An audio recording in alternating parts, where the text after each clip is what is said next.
तमसा नदी। अयोध्या से 20 किलोमीटर दूर है तमसा नदी। यहाँ पर श्री राम ने नाव से नदी पार की थी। श्रृंगवेरपुर तीर्थ। प्रयागराज से 20 से 22 किलोमीटर दूर श्री राम श्रृंगवेरपुर पहुँचे, जो निषादराज गुह का राज्य था। यहीं पर गंगा के तट पर उन्होंने केवट से गंगा पार करने को कहा था। श्रृंगवेरपुर को वर्तमान में सिंगरौर कहा जाता है। कुरई गांव। सिंगरौर में गंगा पार कर भगवान श्री राम कुरई में रुके थे। प्रयाग। कुरई से आगे चलकर श्री राम अपने भाई लक्ष्मण और पत्नी सहित प्रयाग पहुँचे थे। कुछ साल पहले तक प्रयाग को इलाहाबाद कहा जाता था। चित्रकूट। प्रभु श्री राम ने प्रयाग संगम के समीप यमुना नदी को पार किया और फिर पहुंच गए चित्रकूट। चित्रकूट वह स्थान है जहां श्री राम को मनाने के लिए भरत अपनी सेना के साथ पहुंचे थे, क्योंकि राजा दशरथ का देहांत हो चुका था। भरत ने यहां से श्री राम की चरण पादुका ले जाकर उनकी चरण पादुका रखकर राज्य किया था। सतना। चित्रकूट के पास ही सतना यानी मध्य प्रदेश में स्थित अत्रि ऋषि का आश्रम था। हालांकि पत्नी अनुसुईया के साथ महर्षि अत्रि चित्रकूट के तपोवन में रहा करते थे, लेकिन सतना में रामवन नामक स्थान पर भी श्री राम रुके थे, जहां ऋषि अत्रि का एक और आश्रम था। दंडकारण्य। चित्रकूट से निकलकर श्री राम घने वन में पहुंच गए। असल में यही था उनका वनवास। इस वन को उस काल में दंडकारण्य कहा जाता था। मध्य प्रदेश, छत्तीसगढ़ और महाराष्ट्र के कुछ क्षेत्रों को मिलाकर दंडकारण्य था। दंडकारण्य में छत्तीसगढ़, उड़ीसा, तेलंगाना एवं आंध्र प्रदेश राज्यों के अधिकतर हिस्से शामिल थे। दरअसल उड़ीसा की महानदी के इस पास से गोदावरी तक दंडकारण्य का क्षेत्र फैला हुआ था। इसी दंडकारण्य का ही हिस्सा है तेलंगाना का एक शहर भद्राचलम। गोदावरी नदी के तट पर बसा यह शहर सीता रामचंद्र मंदिर के लिए प्रसिद्ध है। यह मंदिर भद्रगिरी पर्वत पर है। श्री राम ने अपने वनवास के दौरान कुछ दिन इस भद्रगिरी पर्वत पर ही बिताए थे। स्थानीय मान्यता के मुताबिक दंडकारण्य के आकाश में ही रावण और जटायु का युद्ध हुआ था और जटायु के कुछ अंग दंडकारण्य में आकर गिरे थे। दुनिया भर में सिर्फ यहीं पर जटायु का एकमात्र मंदिर है। दंडकारण्य वन अब सिमटकर वर्तमान में भारत के छत्तीसगढ़ राज्य में ही रह गया है। पंचवटी, नासिक। दंडकारण्य में मुनियों के आश्रमों में रहने के बाद श्री राम अगस्त्य मुनि के आश्रम गए। यह आश्रम नासिक के पंचवटी क्षेत्र में है, जो गोदावरी नदी के किनारे बसा है। यहीं पर लक्ष्मण ने सूर्पनखा की नाक काटी थी।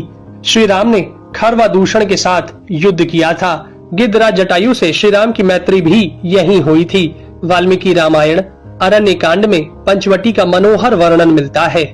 सर्वतीर्थ।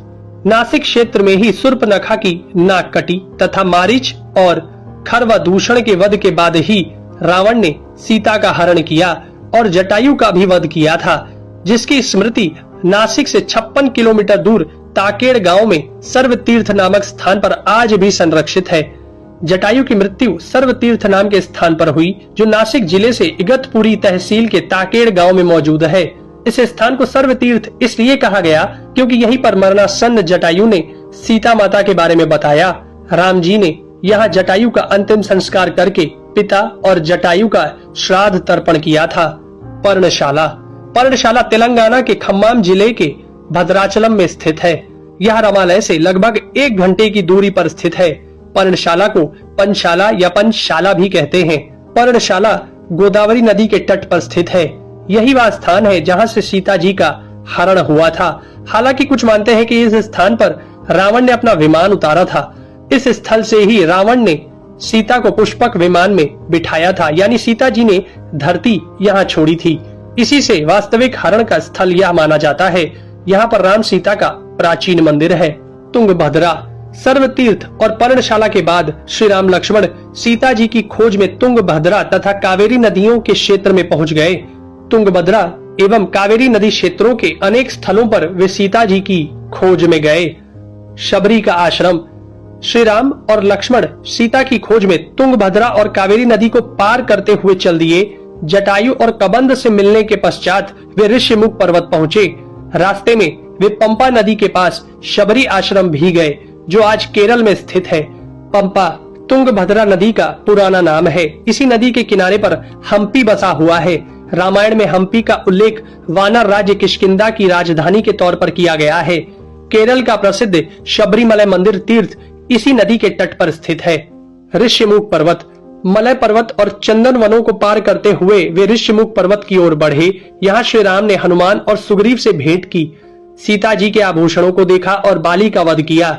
ऋषिमुख पर्वत वाल्मीकि रामायण में वर्णित वानरों की राजधानी किष्किंधा के निकट स्थित था। ऋषिमुख पर्वत तथा किष्किंधा नगर कर्नाटक के हम्पी जिला बेल्लारी में स्थित है। पास की पहाड़ी को मतंग पर्वत माना जाता है। इसी पर्वत पर मतंग ऋषि का आश्रम था जो हनुमान जी के गुरु थे। कोडिकरई। हनुमान और सुग्रीव से मिलने के बाद श्री राम ने वानर सेना का गठन किया और लंका की ओर चल पड़े। तमिलनाडु की एक लंबी तट रेखा जो लगभग 1000 किलोमीटर तक विस्तारित है, कोडिकरई समुद्र तट वेलांकनी के दक्षिण में स्थित है, जो पूर्व में बंगाल की खाड़ी और दक्षिण में पाल्क स्ट्रेट से घिरा हुआ है।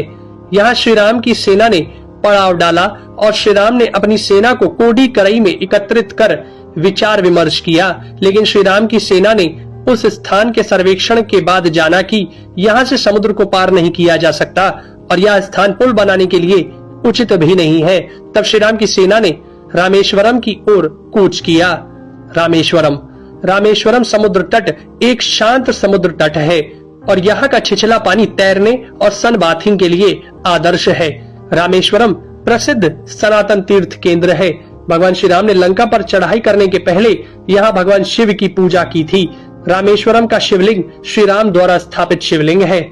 धनुषकोडी या धनुषकोटी। 3 दिन की खोजबीन के बाद श्री राम ने रामेश्वरम के आगे समुद्र में वह स्थान ढूंढ निकाला जहाँ से आसानी से श्रीलंका पहुँचा जा सकता हो। उन्होंने नल और नील की मदद से उक्त स्थान से लंका तक का पुनर्निर्माण करने का फैसला लिया। धनुषकोडी भारत के तमिलनाडु राज्य के पूर्वी तट पर रामेश्वरम द्वीप के दक्षिणी किनारे पर स्थित एक गांव है। धनुषकोडी पनबन के दक्षिण पूर्व में स्थित है। धनुषकोडी श्रीलंका में तलेमन्नार से करीब 18 मील पश्चिम में है। इसका नाम धनुषकोडी इसलिए है कि यहाँ से श्रीलंका तक वानर सेना के माध्यम से नल और नील ने जो पुल यानी राम सेतु बनाया था, उसका आकार मार्ग धनुष के समान ही है। इन पूरे इलाकों को मन्नार समुद्री क्षेत्र के अंतर्गत माना जाता है।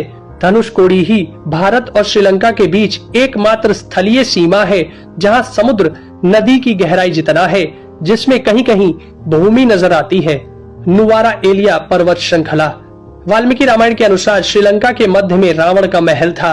नुवारा एलिया पहाड़ियों से लगभग 90 किलोमीटर दूर बांद्रवेला की तरफ मध्य लंका की ऊंची पहाड़ियों के बीचों बीच सुरंगों तथा गुफाओं के भंवर जाल मिलते हैं। यहाँ ऐसे कई पुरातात्विक अवशेष मिलते हैं जिनकी कार्बन डेंटिंग से इनका काल निकाला गया है। श्रीलंका में नुवारा एलिया पहाड़ियों के आसपास स्थित रावण फॉल, रावण गुफाएं, अशोक वाटिका, खंडहर हो चुके विभीषण के महल आदि की पुरातात्विक जांच से इनके रामायण काल के होने की पुष्टि होती है। आजकल भी इन स्थानों की भौगोलिक विशेषताएं, जीव, वनस्पति तथा स्मारक आदि बिल्कुल वैसे ही हैं जैसे कि रामायण में वर्णित किए गए हैं।